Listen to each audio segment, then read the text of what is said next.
Olá, tudo bem? Seja bem-vindo ao meu canal. Meu nome é Ramon Mansur e hoje eu vou falar um pouco sobre as colunas do Templo de Salomão.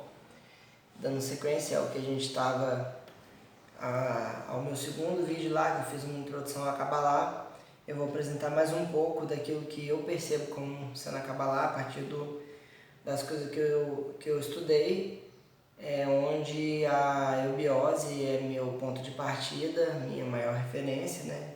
E a escola iniciática, onde eu extraio a maior parte desse conhecimento. Bom, eu fiz um roteirinho aqui mais ou menos para me dar um norte, né? Porque é muita informação, muito conhecimento e vai me ajudar a ter uma direção. O Templo de Salomão, ele foi ele é até hoje a maior referência para todos os judeus, porque ele representou uma era de ouro dos judeus, tanto o reinado de Salomão quanto de Davi representaram o ápice de um governo próximo ao que a gente chama de sinarquia, que seria o governo onde os sábios, a própria divindade encarnada, na verdade, né, ela governa, que inclusive a monarquia ela nasce da sinarquia, como uma distorção que acontece com o tempo. E o Templo de Salomão, então, ele foi um templo construído em Jerusalém, um templo construído de ouro, né? Que com o tempo, muito tempo depois, ele foi destruído e o que sobrou foi apenas um de seus muros, que hoje é um ponto turístico e muito importante para a religião, que é o Muro das Lamentações, né? Onde os judeus vão lá para se redimir, enfim, né? Porque é o que restou desse templo. Mas a gente vai especificamente estudar sobre o simbolismo esotérico das duas colunas principais que são a porta de entrada para o templo, que são as colunas J e B. Essas colunas elas eram chamadas de Jaquim e Boaz, Jaquim, a coluna J, Boaz, a coluna B, e elas representam, esse conhecimento é algo que é guardado pela Kabbalah, mas também você encontra dentro da maçonaria e ele é preservado pelas escolas iniciáticas do Ocidente, mas na verdade isso faz referência, isso é uma tradição que Salomão apenas preservou, ele não criou isso do zero, né? Ele apenas preservou algo anterior, porque na Índia já se usava esse simbolismo. No entanto, eles utilizavam a coluna J, seria associada a Jnana, que significa conhecimento, e a coluna B associada a Bhakti, que significa devoção. Então, dentro da filosofia yoga, existem vários sistemas dentro do yoga em que a partir deles você consegue alcançar o estado de yoga, porque yoga na verdade é um estado de equilíbrio, é um momento em que você consegue unir as suas polaridades. A palavra yoga significa união, ela vem de yuj, que inclusive provavelmente é o termo que originou a palavra junção, nesse yuj, que é o mesmo que originou a palavra yoga, né? Então existem vários sistemas de yoga, né? Aqui no Brasil, quando se fala de yoga, a gente já pensa naquelas posturas físicas e tal, né? Mas aquele é apenas uma das metodologias, né, para alcançar a yoga, né? Essa é a chamada de Hatha Yoga, mas existem várias outras formas, né? Existe Raja Yoga, Karma Yoga, e existe também a Jnana Yoga e Bhakti Yoga. Então, Jnana Yoga seria a forma de você alcançar esse equilíbrio a partir do conhecimento, a partir do estudo. E Bhakti Yoga seria a forma de você alcançar esse conhecimento a partir da devoção. Então, na Jnana Yoga você estuda, estuda as escrituras e aí você vai compreendendo aquilo e absorvendo. E na Bhakti Yoga você contempla a natureza, contempla a existência, contempla as imagens dos deuses sagrados, né? E aí tem os yantras, né? Que aí você contempla a imagem de Shiva, você medita perante aquilo e compreende o que aquilo representa. Mas querendo ou não, não tem como você atingir a iluminação apenas por uma dessas vias. Elas, de certa forma, são complementares. Por exemplo, Jnana Yoga, você não tem como você atingir a iluminação apenas estudando. Você não consegue compreender por completo o conhecimento que está guardado ali nas escrituras, por exemplo, ou em qualquer texto filosófico, se você não colocar em prática e perceber ele na realidade. E quando você coloca em prática ele e observa o que você estudou, é como se você estivesse praticando Bhakti Yoga também. Então, apesar do seu ponto de partida ser Jnana Yoga, porque o seu funcionamento interior é mais sintonizado com a Jnana Yoga, se você não aplicar Bhakti Yoga, você não consegue atingir o conhecimento pleno. Da mesma forma, se você for uma pessoa mais contemplativa e você só observar, você também não consegue atingir a iluminação se você, de certa forma, não compreender o funcionamento das coisas. Então, você pode viver ali, né, na contemplação, mas se você não compreender o que está acontecendo, né, mesmo que você não leia em outro lugar, talvez a partir da sua observação, você vai criando a sua percepção e compreendendo, criando a lógica, percebendo a lógica. Então, de certa forma, a partir do fato de que, mesmo que você parta da Bhakti Yoga, você vai precisar da Jnana Yoga para você compreender a existência e atingir a iluminação. Então, a coluna JB representa essas polaridades. E a gente encontra isso também, esse simbolismo novamente na própria história de Jesus. Né? As duas cidades principais que representam toda a sua trajetória é Jerusalém e Belém. Então, Belém é a cidade onde ele nasce. Se você pegar a tradução da palavra Belém, né, que em hebraico é Bethlehem, significa casa do pão, ou em árabe pode chegar até ao significado de casa da carne. Mas é onde ele nasce, onde ele tem o aconchego, onde ele tem a matéria, onde ele tem a mãe. Então é uma cidade que carrega todo esse misticismo, esse simbolismo, essa coisa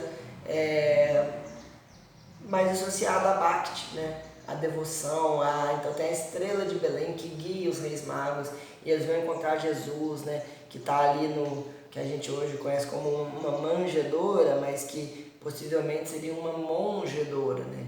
O local onde se nasce um monge, né? Que possivelmente seria uma gruta, uma caverna, né? Trazendo todo aquele simbolismo dos avatares virem do interior da terra, enfim, que a teosofia traz e tal. Então tem toda essa coisa da matéria, né? Enquanto que Jerusalém, ela pode ter vários significados, né? A palavra Salém, o Shalem, ela significa paz. Então Jerusalém seria tipo geradora de paz. Mas esse Salém, ele significa paz, mas ele vem desde muito tempo antes de Jesus, quando Abraão, né, que foi o principal líder e avatara, que a partir do legado dele que originou hoje as três maiores religiões do Ocidente, né, que é o cristianismo, o islamismo e o judaísmo. Então, Abraão tem contato com Melquisedeque. E Melquisedeque seria o rei de Salém. Isso a gente encontra em alguns momentos na Bíblia, no Antigo Testamento. São poucos momentos em que Melquisedeque é citado. E um deles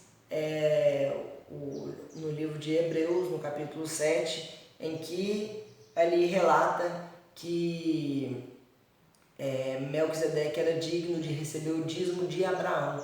Então Abraão era aquele que estava coordenando todo o seu povo, mas ele servia a Melquisedeque. Então ele deixa claro que Melquisedeque é algo que está além de Abraão, além do profeta, do avatar, e apresenta ele como o rei de Salém, que seria esse reino, né, que a gente não tem nenhum registro de onde ele possa ter sido. Os historiadores hoje acreditam que possa ser Jerusalém, mas eu tenho também uma interpretação esotérica de que pode ser que Salém se refira a Shambhala, né, que é o que a teosofia traz como o centro da consciência da Terra, e onde Melquisedeque seria considerado o rei do mundo, aquele que governa Shambhala ou Salem, né? Então ele traz, ele guia, no caso guia Abraão, guia os avatares, ele se manifesta, né? E por aí a gente pode ir longe. Então Jerusalém tem essa coisa mais abstrata e Belém tem essa coisa mais feminina, de aconchego, né? Jerusalém tem essa coisa mais da energia, né? do sol, né? Enfim, então tem essa interação também, né? Em que, da mesma forma que Jnana e Bhakti, um depende do outro.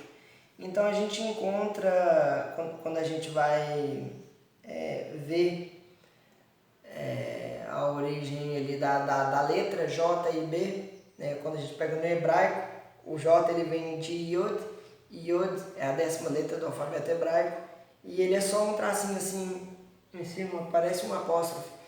E é a letra que eles dizem que é a letra que origina todas as outras letras. Por ele ser apenas um tracinho, é a partir desse tracinho, dessa escrita, que você constrói todo o alfabeto hebraico ou Aleph Bet. Então ele é considerado como se fosse o fogo sagrado, o fogo divino, né? E aí quando você pega na associação com o tarô, ele está associado ao arcano 10, que é a roda da fortuna, ou a roda de samsara, que os budistas falam, que é o próprio Dharma, o funcionamento das coisas. Então é o que mantém tudo funcionando. E quando você vê o Yod, que é a origem das letras, né? Você saca que Jerusalém é a geradora de Salém, geradora de paz, a origem da paz, e que seria uma representação de Shambhala na Terra.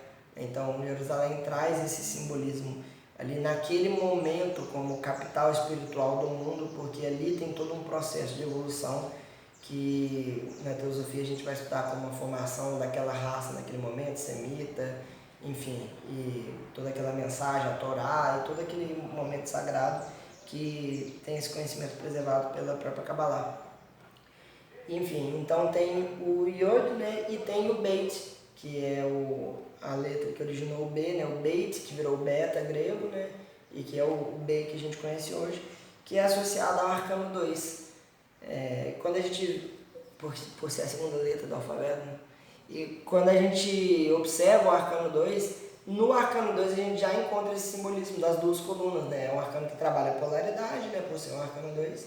Então a gente vê a sacerdotisa segurando o livro sagrado, que seria a Torá, ou qualquer outro livro sagrado, né? A gente pode fazer qualquer tipo de paralelo, né? Porque aquele livro representa o livro da vida. E atrás dela as duas colunas J e B. Tem alguns baralhos que até representam o J e o B nas colunas.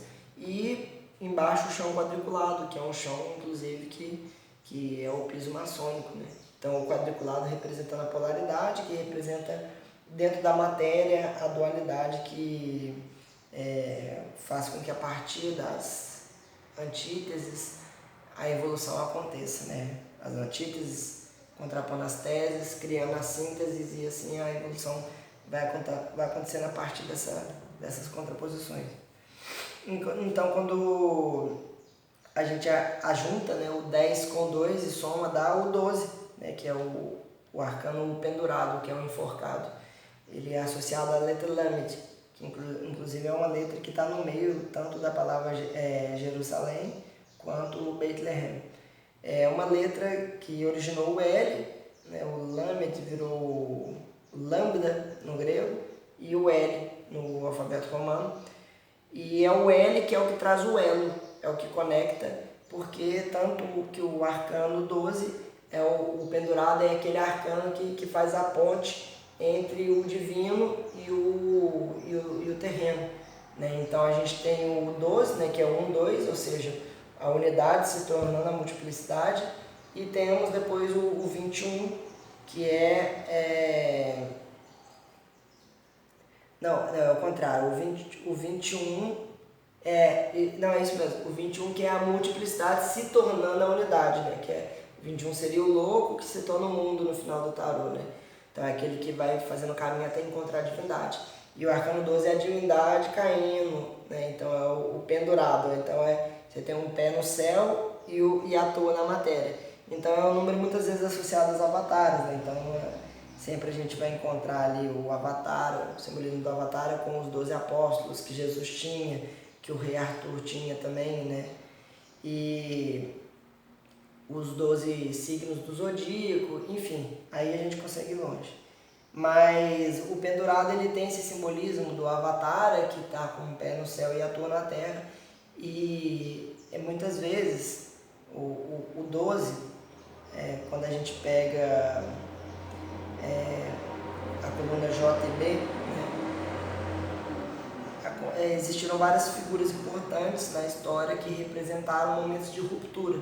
Porque o arcano 12 ele também é o enforcado, né, ou o pendurado, né, então ele é o que encerra aquele ciclo para começar um novo. Então, até na própria história de Jesus, a gente tem João Batista, que tem a sua cabeça decapitada, e ele era o que anunciava Jesus, né?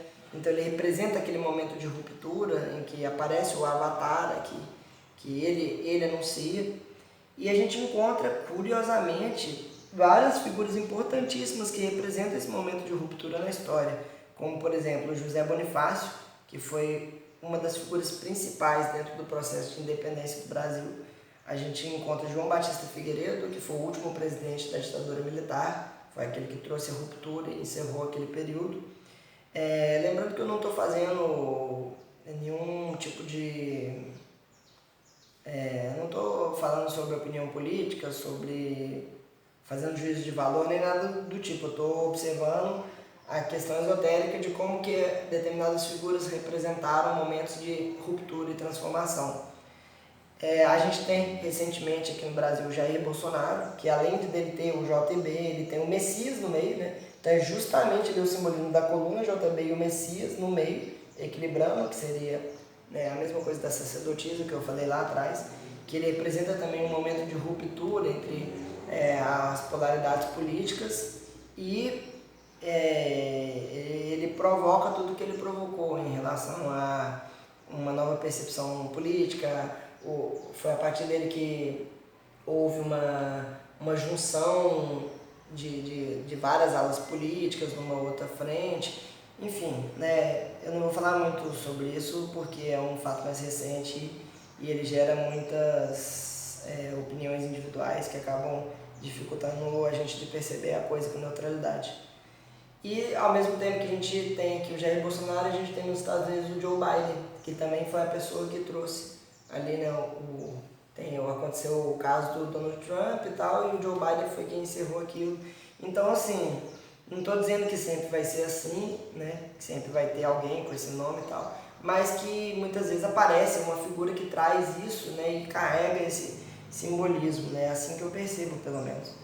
E, curiosamente, na mesma época de Jesus, né, além de ter dentro da vida de Jesus a polaridade de Jerusalém e Belém, a gente tem o próprio Jesus e Buda, né? Então, Buda, que a partir dele nasce o budismo, que é uma filosofia extremamente contemplativa, volta no que eu estava falando lá atrás de Bhakti, né, que é a devoção, mas você não compreende a devoção,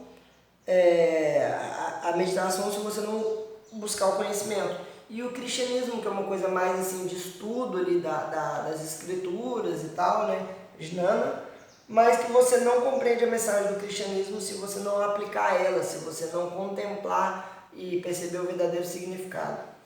Bom, enfim, o que eu queria trazer era mais ou menos isso. Acho que eu falei muita informação muito rápido.